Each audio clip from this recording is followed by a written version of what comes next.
Praise the Lord. சங்கீதம் 22:21 பற்றி பார்க்க போகிறோம். என்னை சிங்கத்தின் வாயிலிருந்து ரட்சியும், நான் காண்டாமிருகத்தின் கொம்புகளில் இருக்கும்போது எனக்கு பதில் அருள் நீர். உன்னை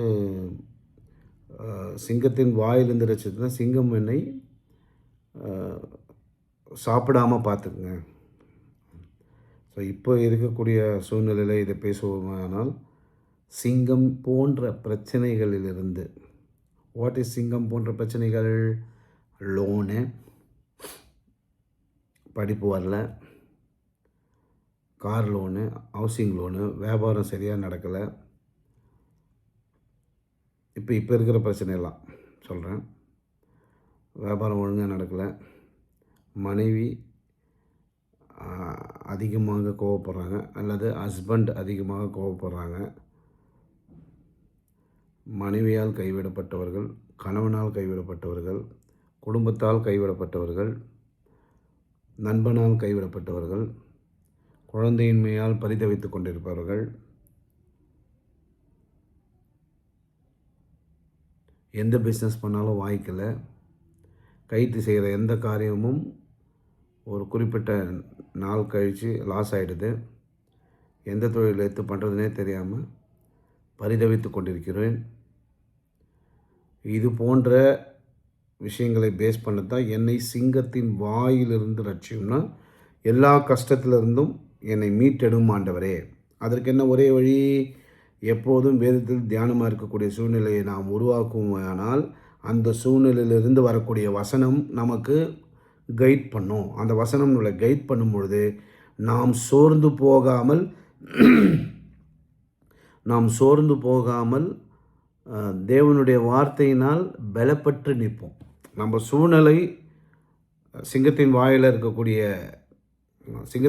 இருப்பது போன்ற ஒரு சூழ்நிலை நமக்கு இருந்தாலும், நம் இருதயம் தேவனுடைய வார்த்தையின் மூலியமாக சிங்கத்தின் வாயிலிருந்து என்னை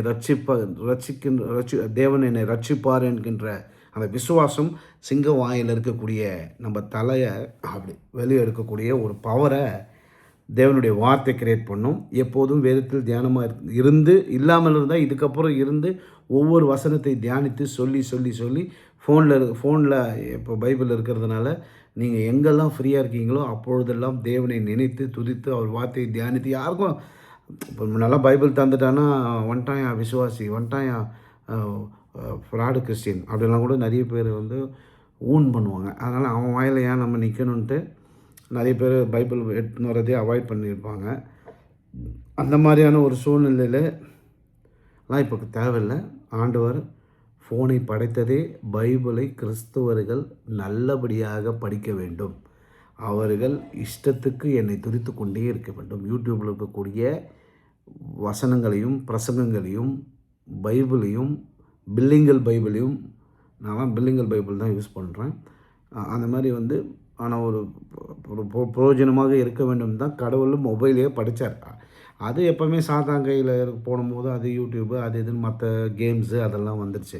ஆனால் தேவன் நமக்காக மொபைல் பயன்படுத்துவதற்காக தான், பைபிள் படிப்பதற்காகவும் பிரசங்கங்களை கேட்பதற்காக தான் மொபைல் நம்மளுக்கு கொடுத்தாங்க. ஸோ இந்த மாதிரி பிரச்சனைகளை எல்லாம் நாம் ஃபேஸ் பண்ணும்பொழுது தேவனுடைய வார்த்தையானது நம்ம இருதயத்திலே அந்த சுச்சுவேஷனில் நம்ம தலை சிங்கத்தின் வாயில் இருந்தாலும் வேத வார்த்தை என்ன சொல்லுது? என்னை சிங்கத்தின் வாயிலிருந்து கர்த்தர் ரட்சிப்பார்னு. உள்ள இந்த தலையை அவ்வளோதான், சிங்கத்தின் வாயில் போயிடுச்சு, சிங்கம் நம்மளை அப்படியே கடிச்சிச்சு, அவ்வளோதான், நம்ம லைஃப் முடிஞ்சிச்சு, பை அப்படின்னு சொல்லாமல் அப்படி அந்த முயற்சி பண்ணி அப்படி தலையை வெளியே எடுப்பதற்கு சிங்கத்தின் வாயிலிருந்து தேவன் ரட்சிப்பார் என்கின்ற அந்த வசனம் அந்த நேரத்தில் உங்களுக்கு ஞாபகம் வரணும். அதுதான் மேஜிக்கு. பூட்டுக்கு எப்படி சாவி முக்கியமோ அதுபோல் உங்கள் இருதயத்திற்கு சாவி போன்ற வசனங்கள் எப்பொழுதும் முக்கியமாகவே இருக்கும். அதை நீங்கள் பெற்றுக்கொள்ள, சாவியை எப்படி நீங்கள் பேக்கெட்டில் வைப்பீங்களோ அதுபோல் தேவனுடைய வசனத்தை உங்கள் இருதயத்திலே வைப்பதற்கு சிங்கத்தில் வாயிலிருந்து கர்த்தர் உங்களை ரட்சிப்பார் என்கின்ற அந்த வசனமானது நீங்கள் சிங்கத்தின் வாய்க்கு போகும் பொழுது இந்த வசனம் உங்களுக்கு அதை ஞாபகப்படுத்துமே ஆனால், ஞாபகம் வருமே ஆனால், நீங்கள் சிங்கத்தலையிலிருந்து எப்படி உங்கள் தலையை வெளியே எடுப்பீர்களோ அதுபோல சிங்கத்தின் வாயில் போன்ற பிரச்சனைகளிலிருந்து நீங்கள் வெளியே வருவதற்கு என்னை சிங்கத்தின் வாயிலிருந்து கர்த்தர் ரட்சிப்பார் அப்படின்னு சொல்லிட்டு, என்னை இந்த கடனிலிருந்து கர்த்தர் ரட்சிப்பார். அதுக்கு அப்படி டிரான்ஸ்லேஷன் அதை இப்படி சொல்லலாம். என்னை கர்த்தர் சிங்கத்தின் வாயிலிருந்து ரட்சிப்பார். என்னை கர்த்தர் கடனிலிருந்து எனக்கு கர்த்தர் குழந்தையை தருவார். எனக்கு கர்த்தர் வேலை வாங்கி தருவார். எனக்கு கர்த்தர் நல்ல மாப்பிள்ளையை தருவார். எனக்கு கர்த்தர் நல்ல பொண்ணை தருவார். எனக்கு கர்த்தர் நல்ல காரை வாங்கி தருவார். எனக்கு கர்த்தர் நல்ல வீடை அமைச்சு தருவார். எனக்கு கர்த்தர் எல்லா லோனையும் அடைத்து தருவார். நான் எப்படி பிஸ்னஸ் பண்ணால் லாஸ் ஆகாமல் இருக்கணுன்ற ஞானத்தை எனக்கு கர்த்தர் தருவாய். புதிதாக ஆரம்பிக்க போடும் பிஸ்னஸ் பண்ணலாமா வேணாமான்ற ஞானத்தை எனக்கு கர்த்தர் தருவார். நான் எந்த சப்ஜெக்ட் எடுக்க வேண்டும் என்கின்ற அறிவை ஞானத்தை கர்த்தர் தருவார். தேவையில்லாமல் ஒரு கெட்ட பொண்ணுக்கிட்டேயோ இல்லை கெட்ட பையன்கிட்டயோ போய் மாட்டாமல் இருப்பதற்கு எப்படி எனக்கு டிசைட் பண்ண வேண்டும் என்கின்ற ஒரு பொண்ணு கெட்ட பையன்கிட்டையும் ஒரு பையன் கெட்ட பொண்ணுக்கிட்டேயும் போகாமல் இருப்பதற்கு சிங்கத்தின் வாயிலிருந்து எப்படி ரட்சிக்கக்கூடிய ஒரு சூழ்நிலை தேவன் நமக்கு தருவார் என்பதை அந்த இடத்துலேருந்து வார்த்தையின் மூலியமாக நாம் எல்லா பிரச்சனையிலிருந்து தப்பித்துக்கொள்ளலாம். கிறிஸ்துவமே எப்போதும் வேதத்தில் தியானமாக இருக்கக்கூடிய அந்த வசனத்தை பேஸ் பண்ணி தான் கிறிஸ்துவமே இருக்குது. கிறிஸ்துவக்கிட்ட நீங்கள் எல்லா ஆசீர்வாதமும் பெற்றுக்கொள்ளணுன்னா எப்போதும் வேதத்தில் தியானமாக இருக்கணும். இல்லைன்னா இதுக்கப்புறம் இருங்க. இல்லை இருக்கிறதுக்கு முயற்சி பண்ணுங்கள். எப்போதும் வசனத்தை கிறிஸ்துவை பற்றி அறிகின்ற அறிவு உங்களுக்கு வர வேண்டும். வந்தால் தான் நீங்கள் எல்லா பிரச்சனையிலிருந்தும் வெளியே போகும். அந்த எல்லா பிரச்சனையிலேருந்து நீங்கள் வெளியே வரணுன்னா கிறிஸ்துவை அறிகிற அறிவை அதிகப்படுத்தி அறிந்து கொண்டே இருக்க வேண்டும். அறிந்து கொண்டே இருக்கும்போது அவருடைய வசனம் உங்கள் இருதயத்தில் போய் போய் போய் போய் போய் அந்த பிரச்சனைக்கான தீர்வு உங்களுக்கு கிடைக்கும். அதனால தான் நிறைய ஏன் ஒயின் ஷாப்பில் ஆல்கஹால்லாம் நிறைய விற்கிதுன்னா, அவர்கள் பிரச்சனைக்கு கிறிஸ்துவனே ஃபாரின் சரக்குன்னு வாங்கி குடிக்கிறாங்க.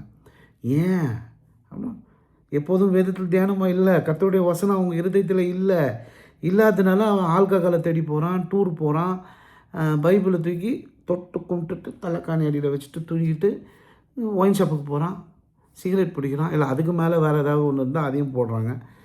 ஸோ இந்த மாதிரியான போதை வஸ்துக்களை ஏன் நாடுகிறார்கள் என்றால், எப்போதும் வேதத்தில் தியானமாக இல்லை. அப்போது எப்போதும் வேதத்தில் தியானமாக இல்லாத சூழ்நிலையில் சிங்கத்தின் வாயிலிருந்து கர்த்தர் ரட்சிப்பார் என்கின்ற அந்த வசனம் அவர்களுக்கு தெரியல.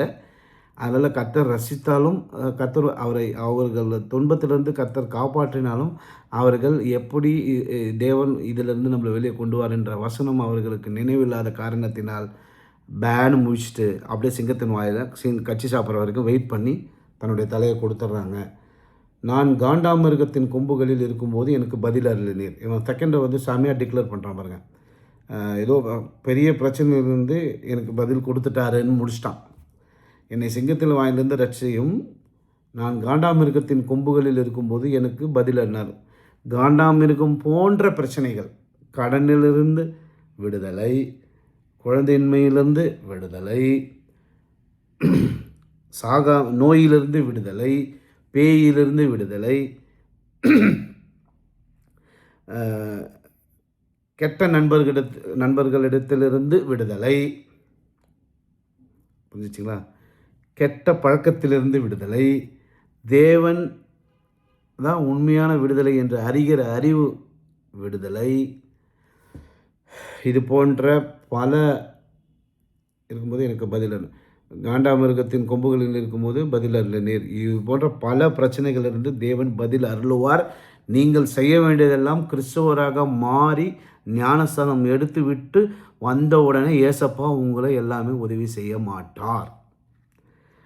நீங்கள் ஞானஸ்தானம் பெற்று கிறிஸ்தவர்களாக சர்டிஃபிகேட்டில் மாறினால் உங்களுக்கு தேவனிடத்திலிருந்து எதுவும் கிடைக்காது.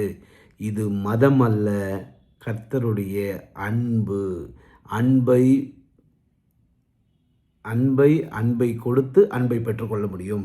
கர்த்தருடைய எல்லா ஆசீர்வாதமும் விசுவாசத்தினாலும் நீங்கள் கர்த்தர் மீது வைத்திருக்கிற நம்பிக்கை மூலமாக கர்த்தர் மீது அன்பு செலுத்தும் பொழுது கர்த்தர் உங்களுக்கு வார்த்தையாய் திரும்ப தருவார். அந்த வார்த்தையை நீங்கள் இழுத்து இருதயத்தில் வைத்து தேவனை மகிமை உண்டாவதாக என்கின்ற மாதிரியான ஒரு சூழ்நிலை. இப்போ என்னை சிங்கத்தின் வாயிலிருந்து ரட்சியும், நான் காண்டாமிருகத்தின் கொம்புகளில் இருக்கும்போது எனக்கு பதில் அருளுவார் என்பதற்கு 2வது வசனமும், ரட்சியும் காப்பாற்றுங்கன்றது முதல் வசனமும்.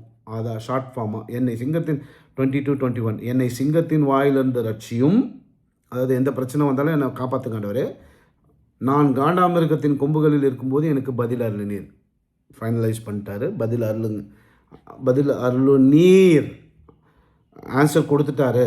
Save me from the lion's mouth, for thou hast heard me from the horns of the unicorns. So கர்த்தரிடத்திலிருந்து நீங்கள் பதில் பெறுவீர்கள். கர்த்தரிடத்திலிருந்து ரட்சிப்பு உங்களுக்கு கிடைக்கும். ஆமீன்.